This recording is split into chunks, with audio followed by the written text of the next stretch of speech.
श्री गणेश पुराण अध्याय 88 तारकासूर वध व देवांची मुक्तता। पूर्वी 19व्या अध्यायात सांगितल्याप्रमाणे श्रावण शुद्ध चतुर्थीपासून आरंभ करून भाद्रपद शुद्ध चतुर्थीपर्यंत करावयाचे व्रत शंकराने कार्तिकेयास सांगितले। कार्तिकेयाने ते व्रत यथासांग केले असता गणपती मयूरावर आरूढ होऊन षडाननाला वर देण्यासाठी आले। त्यावेळी ते ज्या मयूरावरून आले होते तो त्यांनी स्कंदाला दिला आणि त्याला अनेक इच्छित वरही दिले। तेव्हापासून षडाननाला लोक मयूरध्वज म्हणू लागले। वर प्राप्त झाल्यावर ज्याला देवांनी पूर्वी सेनापत्याचा अभिषेक केला होता असा तो कार्तिकेय तारकासुराशी युद्ध करावयास गेला असता 1,00,000 वर्षे एकसारखे प्रचंड युद्ध झाल्यावर कार्तिकेयाने तारकासुराचा वध केला। त्यामुळे सर्वांस फार आनंद झाला व बंद पडलेली अग्निहोत्र, यज्ञ, वेदपठणादी कर्मे पुन्हा सुरू झाली। ब्रह्मदेव सांगतात, व्यासा, जो दैत्य 33 कोटी देवांना जिंकण्यास समर्थ झाला त्याला एकट्या कार्तिकेयाने जिंकले हा व्रताचा प्रभाव। या व्रतामुळेच तो षडानन इंद्रादी देवांना पूज्य झाला।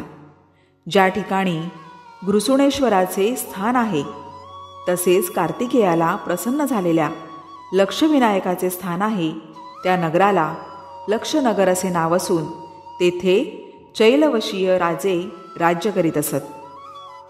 अध्याय 88 समाप्त। श्री गणेश पुराण अध्याय 89 शंकराकडून रतीला वरदान। व्यास म्हणाले, ब्रह्मदेवा, शंकराने जर मदनाचे भस्म केले तर तो अजून लोकांना पीडा करतो हे कसे? त्यावर ब्रह्मदेव सांगतात, मदनाचे शंकराने भस्म केले हे कानी पडताच मदनाची स्त्री रती शोक करीत शंकरापाशी आली आणि तिने त्याला साष्टांग नमस्कार घालून त्याची पुष्कळ स्तुती केली। त्यामुळे शंकर प्रसन्न होऊन म्हणाले, तुला जो वर पाहिजे असेल तो मागून घे। हे ऐकून रती म्हणाली, देवादिदेवा, साऱ्या त्रैलोक्यामध्ये माझ्यासारखी सुंदर स्त्री दुसरी नाही। असे असून वैधव्यामुळे मला जगात तोंड दाखवायला लाज वाटू लागली आहे। तर मला पती दान कर व माझे प्राण वाचव। शंकर म्हणाले, हे कल्याणी, चिंता करू नको। तू ज्या ज्या वेळी स्मरण करशील त्या त्यावेळी तुझा पती प्रकट होऊन तुला भेटेल।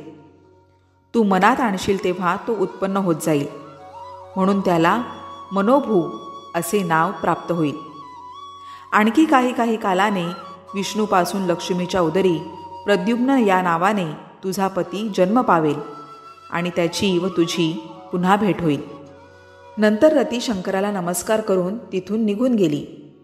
आपल्या दर्शनाने त्यास मोठा आनंद झाला आणि ती दोघे पुन्हा शंकरापाशी आली।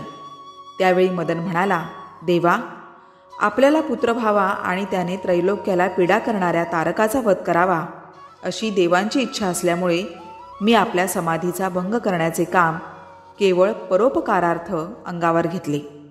यास्तव आपण माझे निरपराध्याचे भस्म केले हा काय न्याय झाला? देवा, माझे सुंदर शरीर नष्ट झाल्यानंतर मी प्रेमवत कसे राहावे? म्हणून मजवर कृपा करून अनुग्रह करावा। हे ऐकून शंकरांनी मदनाला एकाक्षर मंत्राचा उपदेश केला।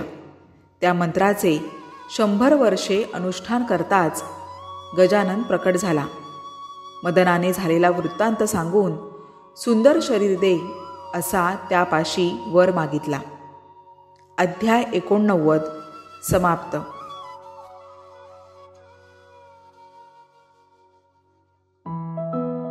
आमच्या चॅनलला आपण अजूनही सबस्क्राईब केले नसेल तर सबस्क्राईब बटनवर क्लिक करून सबस्क्राईब करा। बेल आयकॉनला क्लिक करा जेणेकरून नवनवीन व्हिडिओंचे नोटिफिकेशन तुम्हाला मिळेल। व्हिडिओला लाईक करा व तुमच्या मित्रपरिवारात शेअर करा। आपल्याला अजून कोणत्या विषयावर माहिती हवी असल्यास कमेंट करून आम्हाला नक्की कळवा।